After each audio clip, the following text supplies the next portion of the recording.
आम आदमी पार्टी के वरिष्ठ नेता और दिल्ली के उप मुख्यमंत्री मनीष सिसोदिया ने बुधवार को गांधीनगर गुजरात में 3 अक्टूबर को होने वाले निकाय चुनाव से पहले चुनावी हुंकार भरी। उन्होंने गांधीनगर में रोड शो किया जिसे जबरदस्त जन समर्थन मिला और हजारों की संख्या में लोगों ने इस रोड शो में भाग लिया। इस अवसर पर मनीष सिसोदिया ने कहा कि भाजपा और कांग्रेस ने गुजरात की जनता का भरोसा तोड़ा है और उनके साथ विश्वासघात किया है, लेकिन आम आदमी पार्टी गांधीनगर की जनता के समर्थन से गुजरात में बदलाव की शुरुआत करेगी। आम आदमी पार्टी को सूरत के लोगों ने जो भरोसा दिया है और विश्वास मिला है, गांधीनगर की जनता भी आपको यह भरोसा दिखा रही है। आप इस भरोसे के साथ गुजरात में जनता के हितों में काम कर बदलाव की शुरुआत करेगी। गुजरात पुलिस में फरज बजावी चूक्या छे, अमदावाद सिटी पुलिस में એટલે जनताનો પ્રોબ્લેમ તમે રજૂ કર્યો, પોલીસનો પ્રોબ્લેમ અલગ છે અને બેની વચ્ચે કરપ્ટ પોલિટિશિયન્સ છે। એવું નથી કે પોલીસ વાળા ખરાબ છે, પણ એમની ઉપર રાજનીતિનું પ્રેશર છે। આ હું પૂરી વાત ઉપર આવું છું, નથી પૂરું કરી દીધું। થેન્ક યુ કે जनता જ્યારે પોલીસ સ્ટેશનમાં જાય છે, એમની સાથે વર્તન યોગ્ય નથી થતું, એમની ફરિયાદ નથી નોંધવામાં આવતી, ખોટી રીતના કેસો કરવામાં આવે છે। આ બધી જ બાબતો ઉપર ભારતના લો કમિશને, કાયદા પંચે ઘણા બધા સુધારાઓ ભારત સરકારને સૂચવ્યા છે કે પોલીસની અંદર કેટલો સુધારો લાવવો જોઈએ, એડમિનિસ્ટ્રેટિવ લેવલે કેટલો લાવવો જોઈએ, કોર્ટ લેવલે કેટલો લાવવો જોઈએ। એ મેં તો વાંચ્યા છે, ડિટેલમાં પડતો નથી, પણ એ તમામમાંથી મોટાભાગના સુધારાઓ જો લાગુ કરવામાં આવે, જેમાં હું તમને 2-4 સુધારાઓ કહીશ। એક તો કે પોલીસને પહેલા સેફ ટેન્ડર આપવામાં આવે। ઘણી વખત શું થાય છે કે પોલિટિકલ લોકોનું પ્રેશર બનતો હોય સરકારી લોકો ઉપર બદલીનું। કાયદા પંચે અને ભારતની સુપ્રીમ કોર્ટે એવું સૂચન કર્યું છે કે કોઈ પણ અધિકારીને 2 વર્ષનો સિક્યોર ટાઈમ આપો કે 2 વર્ષ સુધી બદલી નહીં થાય, તો એ પોતાના પૂરા આત્મવિશ્વાસથી કામ કરશે। સતત બદલીના દબાવમાં કામ કરે તો કામ શું થાય, જે પોલિટિકલ માણસો ઈચ્છે એ કામ થાય।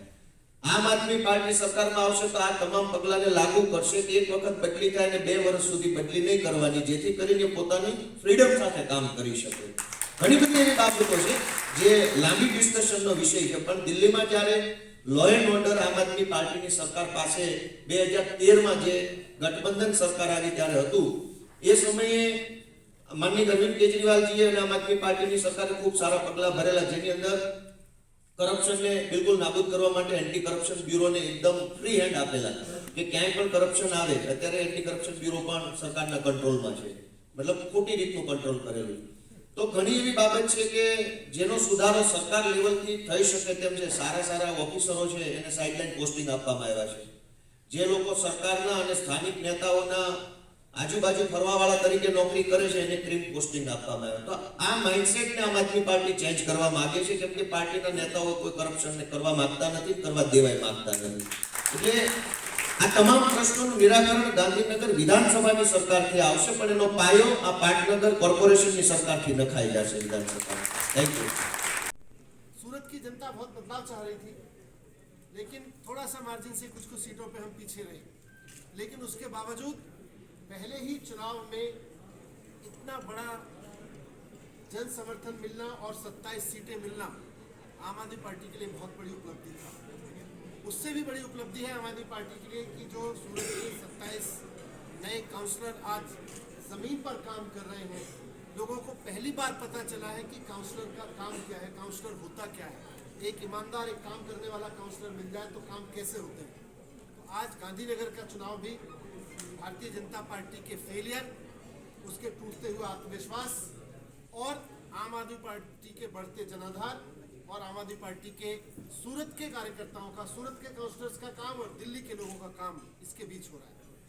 मैं आम आदमी पार्टी की तरफ से, अरविंद केजरीवाल जी की तरफ से गांधीनगर के वोटर्स को अपील करता हूँ कि आपके वोट में वो ताकत है कि आप गांधीनगर म्यूनिसिपल कॉरपोरेशन की तस्वीर बदल सकते हैं। आप साफ सफाई से लेके health services, education services, primary education, primary health services से लेकर बाकी सब चीज़ों में जो म्यूनिसिपल सिविक फंक्शंस हैं, उसमें अपने वोट की ताकत पर आप तस्वीर बदल सकते हैं। आप बहुत भरोसा करते हैं अरविंद केजरीवाल जी के काम पर।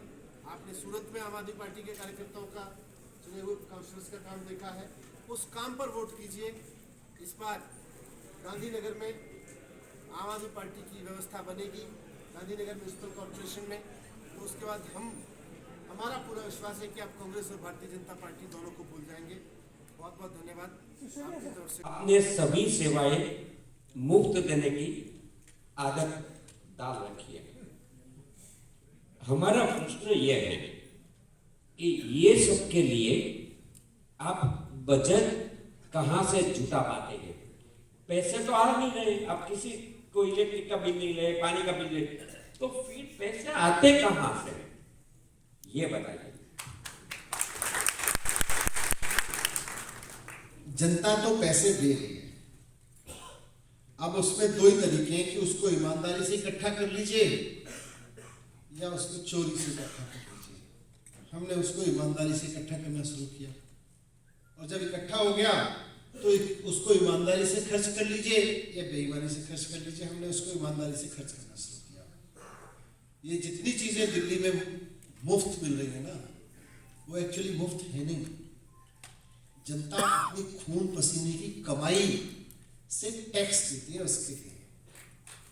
अब हम कहें कि नहीं जी, जनता के खून पसीने की कमाई से तो मंत्रियों की कोठी में फिर फ्री बिजली जलेगी, और एक गरीब आदमी को, एक सामान्य आदमी को अपना बच्चे पढ़ाने के लिए बल्ब जलाना है, पंखा चलाना है, तो उसके लिए तो 4000 रुपये बिल आएगा। तो बेईमानी है। जनता ने टैक्स दिया इसलिए कि मैं अपने बच्चे को पढ़ाना चाहता हूँ, उसकी पढ़ाई के लिए स्कूल खोलो, मेरे घर में कोई बीमार हो जाए उसके इलाज के लिए व्यवस्था करो, मैं अपने बच्चे को पढ़ाना चाहता हूँ, उसके ऊपर एक पंखा चलाऊंगा, उस पंखा का व्यवस्था करो, पंखे की बिजली सही मिलनी चाहिए मुझको। अपने बच्चे को पढ़ाना चाहता हूँ, मुझे रात में अपने दिन भर मेहनत करके अपने घर में बैठूंगा एक बीवी बच्चे के साथ में, तो बल्ब मेरे घर में रोशनी जलनी चाहिए, मैं अफोर्ड कर सकूँ उतनी कर। हमने दिल्ली में वही किया है। जनता पैसा इसीलिए देती है, जनता पैसा इसलिए नहीं देती है कि जाके मेरे पैसे में जाके ऐश करो, नेता ऐश करे। जनता इसलिए देती है कि जाके मेरे पैसे से मेरे लिए काम। आज हम दिल्ली में जनता के पैसे से जनता के लिए काम कर रहे हैं।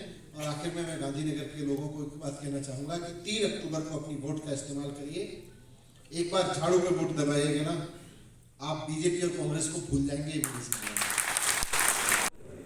देखा है जो मुझे लग रहा है, जिस तरह से दिल्ली में आम आदमी पार्टी जब पहली बार चुनाव लड़ रही थी और लोगों का भरोसा वहाँ की बड़ी बड़ी पार्टियों से उठकर आम आदमी पार्टी में कायम हो रहा था, वही हवा, वही लहर, वही भरोसा मुझको आम आदमी पार्टी के प्रति दिखाई दे रहा है। आज गांधीनगर की जनता बदलाव चाहती है। गांधीनगर की जनता भारतीय जनता पार्टी के प्रति अपना विश्वास खो चुकी है। आज भारतीय जनता पार्टी के प्रति कोई विश्वास नहीं है। ऐसा नहीं है कि भारतीय जनता पार्टी में पहले भी भरोसा करती रही हो, बीच बीच में गांधीनगर की जनता ने अपना गुस्सा भारतीय जनता पार्टी के प्रति जाहिर किया है, लेकिन और उसके बदले में जो सामने था कांग्रेस, उसको वोट भी दिया है। लेकिन अनफॉर्चुनेटली कांग्रेस इतनी कमजोर रही हमेशा कि कांग्रेस को गया हुआ वोट, गांधीनगर के लोगों ने जब बदलाव के लिए कांग्रेस को भी वोट दिया तो उसको भी कांग्रेस के लोगों ने उठा के भारतीय जनता पार्टी की झोली में डाला। कांग्रेस ने हमेशा लोगों के साथ गद्दारी की। लोग बदलना चाहते थे, कांग्रेस ने पैसे के दम पर उसको बदलने नहीं दिया, बल्कि बेच दिया, लोगों के वोट के साथ विश्वास। इसलिए आज जब आम आदमी पार्टी एक मजबूत विकल्प के रूप में उठ के यहाँ खड़ी है, तो लोग बहुत भरोसे के साथ आम आदमी पार्टी को देख रहे हैं। और जैसा दिल्ली में हुआ, जब दिल्ली में हमने पहला चुनाव लड़ा तो लोगों का भरोसा तो था और बहुत नई नई पार्टी पे लोगों ने विश्वास किया, लेकिन कहीं लोगों के अंदर थोड़ा सा था कि यार बाकी लोग इनको वोट दे रहे हैं कि नहीं दे रहे। कोरोना में पहली लहर भी और दूसरी भी लहर बहुत खतरनाक थी। ईश्वर ना करे भारत में ऐसा संकट दोबारा आए।